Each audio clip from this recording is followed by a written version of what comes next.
Yes. And it's time for Anne Lauren and BellaPetite. Thank you so much. Welcome to the BellaPetite Hour. This is Anne Lauren, and of course we are brought to you by BellaPetite.com, dedicated to fashion, entertainment, and lifestyle. Today I have a special show about losing your soulmate and finding love again. We have a relationship expert and author, Candace Chambers-Belida, and she's going to talk to us about love, loss, and how to find love again, and the importance of placing your energy into new things as a wonderful way to move forward with life. Also joining us is producer Swan Elliott of the new television show Focus Within, and she too is here to put you on a path of positive transformation, all on today's BellaPetite Hour. So first, I do want to welcome radio show host of Love Bites for Lovers Only and Love-a-licious, the one and only Candace Chambers-Belida. Candace is the author of The Secret Codes of Conduct for Marriage, Dare to Stand, and Never Good Enough to Marry. She's a contributing relationships writer on BellaPetite, so I am absolutely pleased to have us joining us for this affectionate hour. Welcome to the show, Candace. Hi, Ann. I'm delighted to be here. How are you? I'm doing wonderful, Candace, and you know, I can't say how excited I am, and just my heart is full of joy for us to do this show. Yeah, I think this is exciting because it's very helpful. I think that, you know, being able to talk about your soulmate and how to cope with, you know, losing your soulmate and getting back on track after, you know, these kinds of things take place are quite necessary. Well, I know you understand completely what that really means, and I do want to say this, which is probably going to be a little shocking for you, Candace, and also our listeners, but Candace and I share this emotionally traumatic, life-changing experience in common, which is what brought us together. And what I know is that when you're going through something as emotionally paralyzing as losing your soulmate, you do need to find others within a like experience to help you restore your life as the reality of the loss sets in. And Candace, you have really been that lifeline for me. You've helped me walk through this painfully cruel, life-altering experience. And what I know is that we now share hope of recovering from that pain. And we're discovering how we can move on to finding new life and love once again. So I do think our goal for today's show is to help others who've had a similar shared experience of love and loss, and now, you know, they're ready to find new life and love once again. Mm-hmm. Well, you know, it's amazing you know, a lot of people have a tendency sometimes to think that these kinds of things are easy to overcome, and really they're not. But it is important to have people that are in your life, you know, that are surrounding you that can help you, you know, cope, you know, with the loss. For me, my story sort of began, you know, years ago. You know, of course, you know, when you meet that perfect guy in your life that just, you know, steals your heart away. I had that experience when I met my husband, David, and he was an incredible person, and just all I could simply say is for sure I knew that he was my soulmate and my destiny. And after we had gotten married, 8 months after we had gotten married, honeymooned in Tahiti and all, he started to have leg pain. And so, you know, we rushed him to the doctor and everything, thinking that he had just pulled a sciatic nerve. And later, you know, as he was sitting there in ER, the doctor says, I want to run an MRI all of a sudden, you know. And so, you know, he said, okay, you know, you must have really pulled it bad, you know. But we come to find out hours later, the doctor comes in and says, Mr. Belida, I'm admitting you. It appears that you have cancer. And all I could say is in one instant, in one moment, my entire life changed drastically. It was probably the hardest moment, gut-wrenching moment in my life that literally I was not only weak in the knee, but it was like a dream. I thought that I was absolutely dreaming and just waiting for somebody somewhere to just wake me up and say, look, you know, this is only a dream. This is not really happening. so, of course, they ran some more tests and everything, and as that process went forward, they came back and they said that David was given only 2 months to live. So obviously you could understand that it was just like borderline hysteria, because there was no way that I could, come to, believe in my mind that this was actually even happening. And so I ended up talking to a pastor, and I think that was, for me, the life-changing moment in my life when I had told him what the doctors had said. And he said to me so precisely, Candace, you've told me what the doctors have said. You told me, everything that's happening here, but you didn't tell me what God said. And I was like, what? And he says, well, God is the final authority over all things in our life.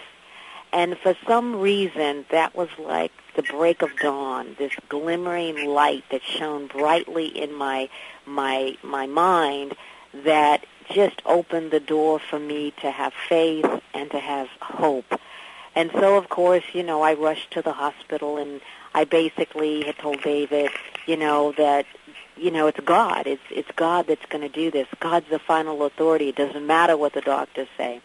And, of course, David was getting me ready for the bereavement lady to come in to prepare me, emotionally to accept this.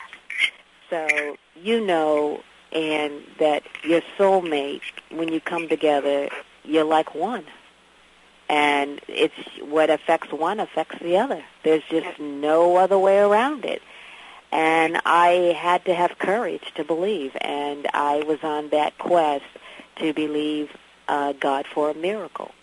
And basically I received that miracle, and 3.5 years later, as David and I were traveling to Italy, we'd been traveling around the world. Basically, it was something that he wanted to do, from Israel to Paris to Greece.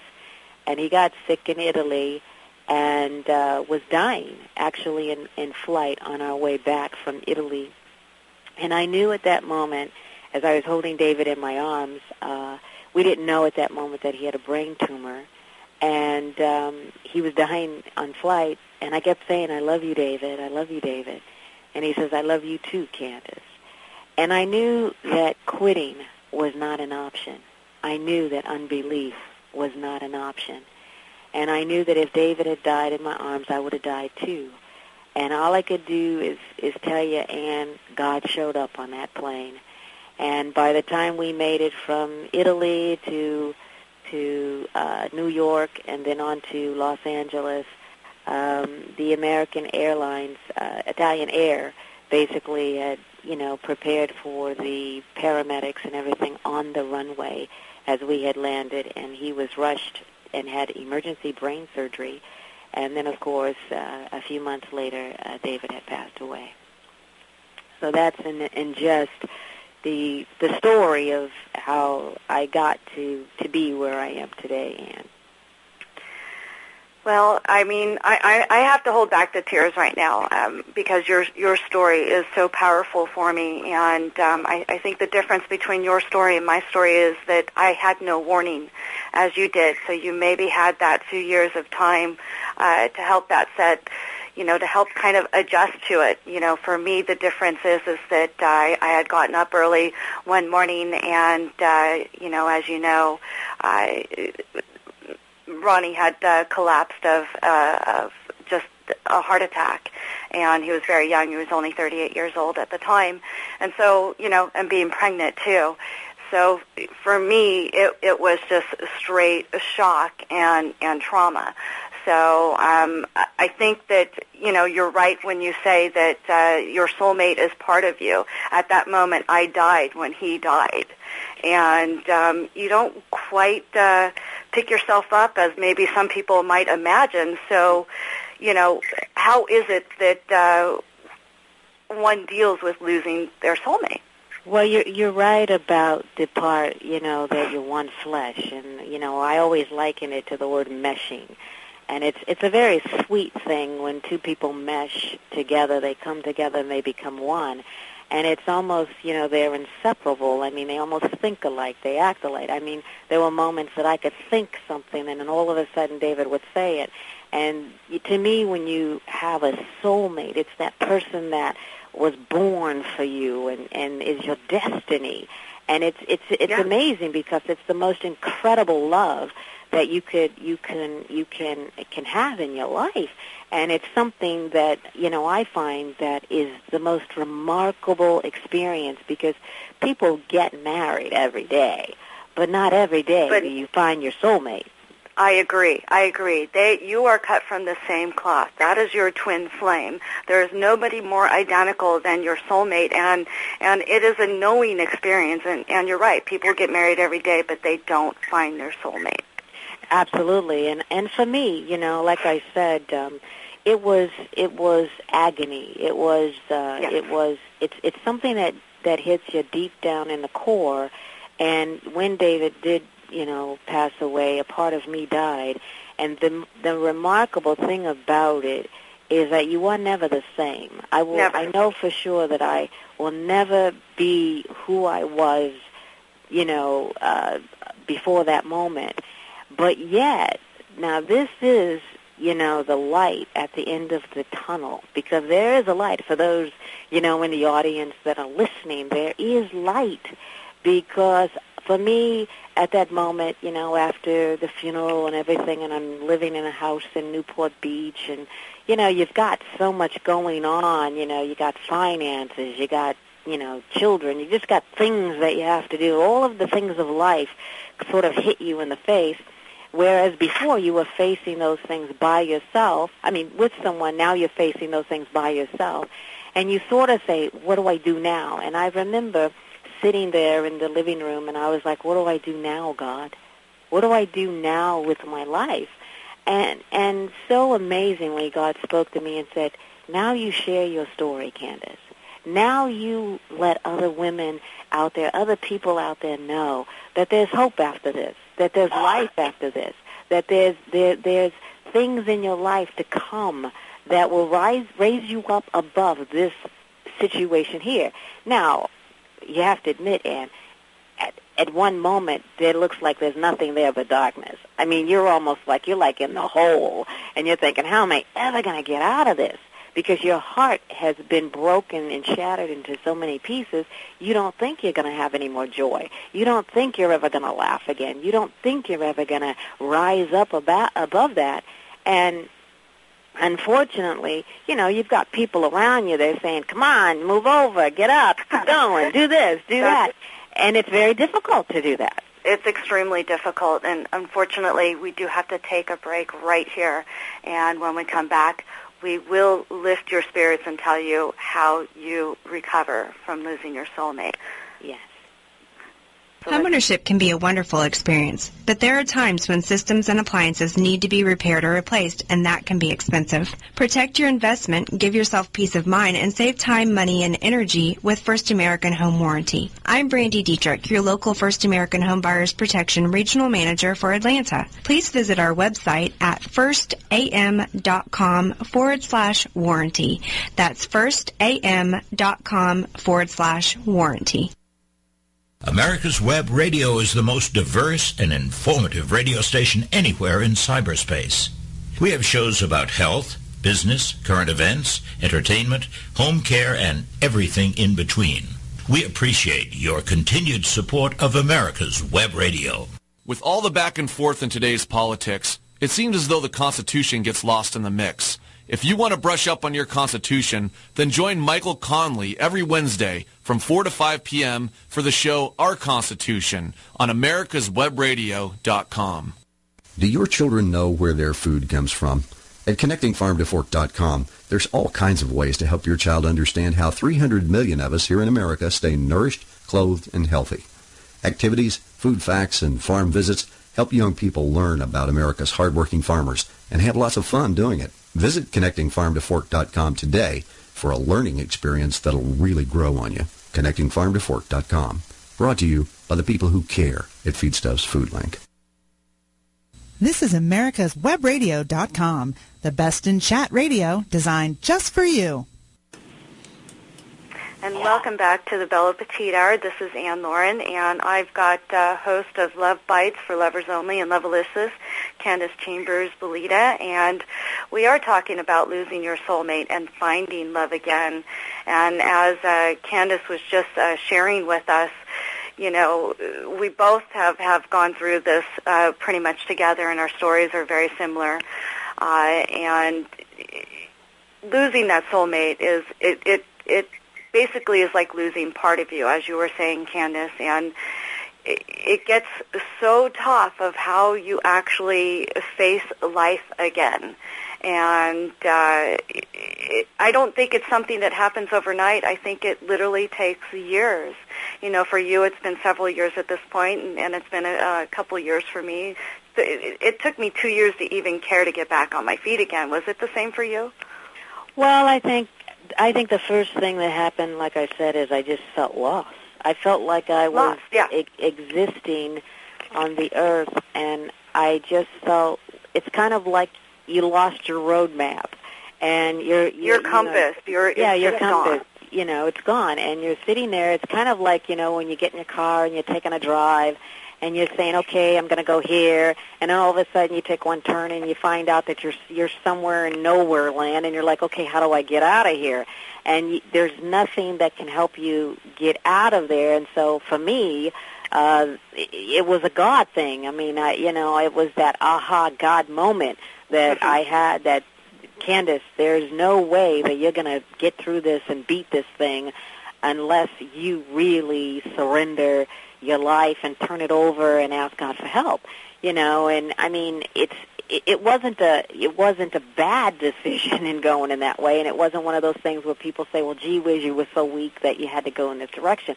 No, it was survival. It was the fact that in order for me to make peace with it, and see, that's a key point, is that, as I said before, not only do you lose part of you in that scenario, but you have to make peace with it. You have to realize that the time that you had with that person was a moment in time, and that it was a gift, and that gift is over. And you have to be able to say, you know, God blessed me with that time with that person, and that person had an impact on my life and affected my destiny. And I always kind of look at it that I was there for David in the needs and areas that he needed, and David was there for me in the life in the fact that I needed. And it was amazing because I was like, had this fear, and with him, I don't know, there this courage rose up inside of me that I was like, I was going to beat cancer, man. I was going to fight this thing. Yes. And I became ferocious. And so he made me a fighter. You know, he made me a fighter. And I think that, like I said, there people come in your life and they have an effect on your life, and you're not the same. And that's what I could say happened for me. Well, and again, I very similar experience because Ronnie had actually broken his spine when he was 18, 19 years old, and he lived in pain, you know, which is eventually why the doctor said that he had such a heart attack, because after 20 years of living in that pain and certain things that were happening in his life that they hadn't actually discovered, you do fight with that person. You do look for alternative methods. You look to ways to save their life, to help, to improve their life, to make it better. So I completely understand what you're saying. And I think the hardest thing is that I feel like there is only one soulmate in life. Where do you stand with that? I don't believe that. I believe that God is big enough that he can not only bring into your life someone else that's just as important and just as significant. I believe that your heart is big enough for more than one soulmate. And, you know, that, yes, this person encompassed your life and encompassed your heart and was your everything. But now that person is gone. It doesn't mean the person's no longer in your heart. It just means that they're no longer, you know, visible. And so therefore I feel that God is so great that he can put that same kind of love, or even more so. You know, I've had people come up and, you know, try to fix me up with this guy or that guy. And, you know, they'd even ask, well, what kind of guy are you looking for? You're looking for a guy just like David. Just like the one you lost, and that's a problem. Yeah, but no, that's not true. I'm not looking for the one that I lost. I'm looking for someone that's better than David. Because to me, David was just incredibly awesome. Just the cream of the cream, you know. And, you know, I kind of say he was sui generis in a class all by himself. But guess what? There's somebody else out there that's in a class by themselves, too. And so Candace, can we safely say we're setting the bar high? We've I had the best, and now we're looking for Well, I don't think you have better. any choice. Well, I don't think you have any choice, because what happens is once you've had that, you can't go less. You can't, Definitely never less. Yeah, you can't go less. But I do believe that you can go forward, and that there is someone else. You might have to kind of seek high and low for it, but he's there. And I don't believe it's difficult, you know, for God to bring that person to you, that you guys have that moment, you know, of connection. Even if he's on the other side of the world, I believe that, you know, it's a divine appointment. It's a connection. And I believe it's possible. I think the key point isn't the fact that you can't love again and have that kind of incredible soulmate adventure again. I think maybe it's about trusting yourself. Well, I think it's more so you being free to allow yourself to be free, if that makes sense. I believe we can put ourselves in a box and we could say, no, I'm not going to do that. You're saying to put yourself out there again, to actually be emotionally available. I'm saying giving yourself permission to be happy. Permission, yes. Giving yourself permission to go forward. Giving yourself permission to live life. We've only got one life here, Anne. Okay, and so when I think about how David would want me to live now, David would be looking at me and he'd say, Candace, what are you doing? Get up, get going, you know, enjoy life. And it's so amazing because he was very adventurous and he savored life, he tasted it. And so I know that deep down, in my heart and in my mind, I know that the only way that I'm ever going to be on that adventure again and enjoy life again is by taking a step of faith and releasing my own self to enjoy life one more time. I have to do that. I have to do that. I have to give myself permission to go forward. Say, okay, Candace, it didn't all happen the way you wanted it to happen. No, it didn't. That's no, right. you didn't grow old with that person that you wanted to grow old with. And that was the desire. That was the goal. That was the wish, to grow old together. It didn't happen that way. But nonetheless, give yourself permission to rise up above all of that, move forward, and love again. Your heart's big enough. It's big enough. I mean, that's the amazing part about it. So it's what we do now. See, I look at it this way. You have that season for being the weeping widow. You have that season that you're supposed to be down, and that season in life when everything is just, But it's not supposed to last forever. Absolutely. Absolutely. That's the bottom line. There comes a point at the end of the day that when you lay your head down, you know, to go to sleep at night, that you wake up that next morning and you say, okay, it's a new day. It's a new beginning. You know, I love that phrase, the sun will still shine tomorrow. And it will. It will. The sun's going to still shine tomorrow. The earth is still going to rotate tomorrow. And so you got to get up and you got to get going. And there is hope and there is still life in you as long as you're breathing. As long as you are breathing. You see, it's the pain of losing someone. We know how deep and intense it is. But after time, it does start to get lesser and lesser, and then all of a sudden you start to just muse in just the delight that it was, the wonderment of how sweet love can be, and your soul longs for that.